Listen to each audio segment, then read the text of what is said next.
नमस्कार दोस्तों, स्वागत है आप सभी का S4 SSC में। दोस्तों, अगर आप झारखंड के किसी एग्जाम की तैयारी कर रहे हैं और झारखंड जीके आपको पढ़ना है तो आप अभी से जुड़ जाइए, क्योंकि आज से हम झारखंड जीके स्टार्ट करने वाले हैं और आज हम कवर करेंगे चेरो जनजाति। ये ऑब्जेक्टिव फॉर्म में जरूर है, लेकिन आपको चेरो जनजाति से जुड़े जितने भी फैक्ट है आपको इसी ऑब्जेक्टिव देखते हुए सारे फैक्ट पता चल जाएंगे, क्योंकि ऑब्जेक्टिव के साथ साथ मैं इसमें जो एक्स्ट्रा फैक्ट होंगे वो भी बताऊंगी। तो चलिए दोस्तों स्टार्ट करते हैं। आज का हमारा पहला प्रश्न है, प्रजातीय दृष्टि से चेरो जनजाति को किस वर्ग में रखा गया है? इसका आंसर होगा द्रविड़। इसका आंसर होगा दोस्तों द्रविड़। चेरो जनजाति प्रजातीय दृष्टि से द्रविड़ वर्ग में इसे रखा गया है। दूसरा प्रश्न देखते हैं आज का, चेरो जनजाति का सर्वाधिक संकेंद्रण झारखंड में किस जिले में है? दोस्तों, चेरो जनजाति का सर्वाधिक संकेंद्रण जो है पलामू जिले में है, और पलामू के अलावा ये रांची और हजारीबाग,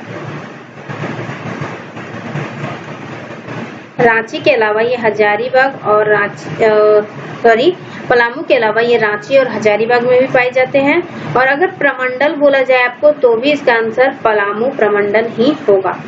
नेक्स्ट देखते हैं, तीसरा नंबर सवाल है, चेरो जनजाति में कितने गोत्र पाए जाते हैं?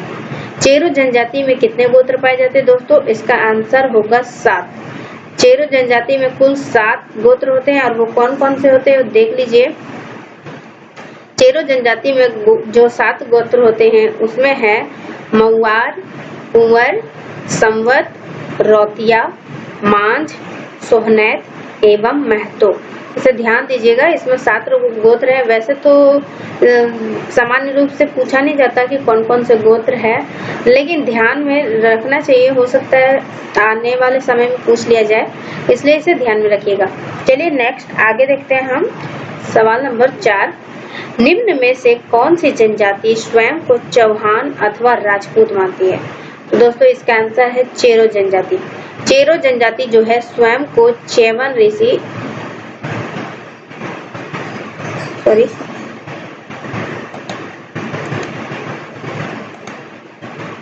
स्वयं को जो है च्यवन ऋषि का वंशज मानती है, और इसलिए ये खुद को चौहान राजपूत मानते हैं, चौहान राजपूत। और साथ ही दोस्तों ये अपने नाम के अंत में सिन्न शब्द जोड़ते हैं, सिन्न शब्द जोड़ना पसंद करते हैं। तो इसका आंसर क्या हो जाएगा? चेरो जनजाति जो है स्वयं को चौहान अथवा राजपूत मानती है। नेक्स्ट है, निम्नलिखित में से कौन सी जनजाति स्वयं को च्यवन ऋषि का वंशज मानती है? तो अभी मैंने थोड़ी देर पहले ही बताया, चेरो जनजाति जो है स्वयं को च्यवन ऋषि का वंशज मानती है और खुद को चौहान राजपूत मानती है, और साथ ही अपने नाम के अंत में सिन्न शब्द जोड़ती है। और दोस्तों एक फैक्ट और मैं बता देती हूँ, चेरो जनजाति झारखंड की एकमात्र ऐसी जनजाति है जो पहाड़ों या जंगलों में रहना पसंद नहीं करती है। पहाड़ों या जंगलों में रहना पसंद नहीं करती है।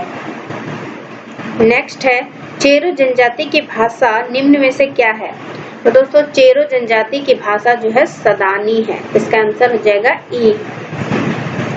7वां नंबर सवाल है, चेरो जनजाति में वधु मूली को किस नाम से जाना जाता है?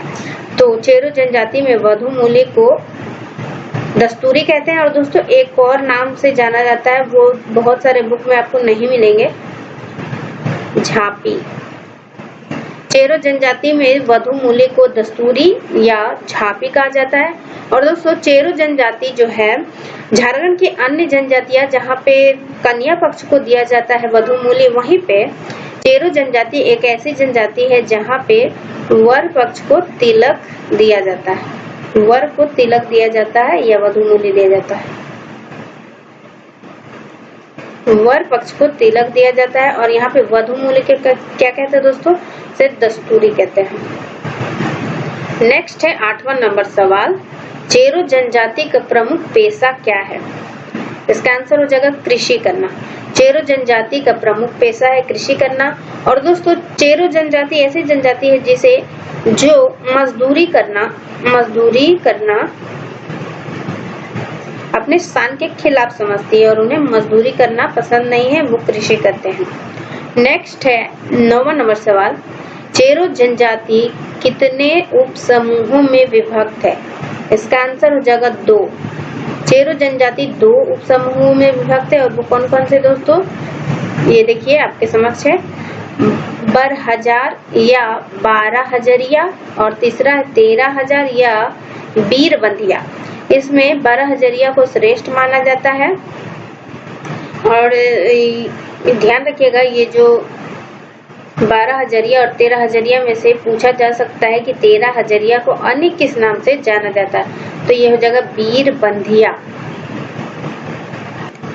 और दोस्तों एक फैक्ट और आप याद रख सकते हैं कि चेरो जनजाति को 2 उप समूहों में किसने बांटा है दोस्तों? संडर महोदय ने चेरो जनजाति को 2 उप समूहों में विभक्त किया है। आगे बढ़ते हैं दोस्तों, ये था 9वां नंबर सवाल। अब आगे चलते हैं 10वें नंबर सवाल पे। चेरो लोग गांव को क्या कहते हैं? चेरो जनजाति के लोग गांव को डीह कहते हैं। नेक्स्ट 11वां नंबर सवाल है, चेरो जनजाति के धार्मिक प्रधान को क्या कहा जाता है? चेरो जनजाति के धार्मिक प्रधान को हम बैगा कहते हैं। 12वां नंबर सवाल है, डोला, घराऊ और चढ़ाऊ की विवाह पद्धति किस जनजाति में प्रचलित है? इसका आंसर हो जाएगा चेरो जनजाति में 3 विवाह जो है काफी प्रचलित है, वो है डोला, घराऊ और चढ़ाऊ। दोस्तों डोला, घराऊ और चढ़ाऊ में डोला और घराऊ जो है ये विवाह पद्धति गरीब कन्या के माता पिता करते हैं। और इसमें दोस्तों होता क्या है, इसमें कन्या को वर के घर ले जाकर शादी किया जाता है। वर के घर पर विवाह होता है, कन्या को वर के घर में ले जाकर के घर लाकर विवाह किया जाता है। और जबकि चढ़ाऊ विवाह जो है कन्या के घर में ही होता है। कन्या के घर में होता है कौन सा? चढ़ाऊ। और दोस्तों एक चेरो जनजाति में एक विवाह जो है परित्यक्ता या फिर जो विधवा होते हैं उस विवाह को क्या कहते हैं दोस्तों? सगाई। उसे कहते हैं सगाई। उसे सगाई कहते हैं। तो ठीक है, चेरो जनजाति में जितने विवाह से संबंधित फैक्ट थे मैंने बता दिया। जो सबसे फेमस है वो 3 है, डोला, घराऊ और चढ़ाऊ। डोला और घराऊ जो है ये गरीब कन्या के माता पिता करते हैं, जिसमें डोला और घराऊ में कन्या को वर पक्ष के घर ले जाकर विवाह संपन्न कराया जाता है, जबकि चढ़ाऊ जो है चढ़ाऊ विवाह में कन्या के घर में ही विवाह संपन्न होता है। और परित्यक्ता या पुनर्विवाह को क्या कहते हैं दोस्तों? सगाई कहते हैं। पुनर्विवाह या परित्यक्ता से जो विवाह किया जाता है उसे सगाई कहते हैं। नेक्स्ट प्रश्न देखते हैं 13वां नंबर। 13वां और ये आज का आखिरी सवाल है। चेरो जनजातीय पंचायत को क्या कहा जाता है? चेरो जनजाति के जनजातीय पंचायत को क्या कहते हैं दोस्तों? उसे कहते हैं भैयारी पंचायत। भैयारी पंचायत कहते हैं चेरो जनजाति के जनजातीय पंचायत को। जनजातीय पंचायत ध्यान रखिएगा। तो ये आज का आखिरी सवाल था दोस्तों। अगर आपको ये वीडियो पसंद आया तो प्लीज लाइक कीजिएगा और अपने दोस्तों के बीच इसे शेयर कर दीजिए। और चैनल को अगर आपने सब्सक्राइब नहीं किया तो प्लीज सब्सक्राइब कर लीजिए। और आगे झारखंड के बहुत सारे वीडियो अपलोड होने वाले हैं इसमें। आज हमने चेरो जनजाति के बारे में पढ़ा, कल हम पढ़ेंगे संथाल, उराव और जितने भी जनजाति है झारखंड में उसके विषय में। तो वीडियो को यहीं समाप्त करते हैं। Thanks for watching.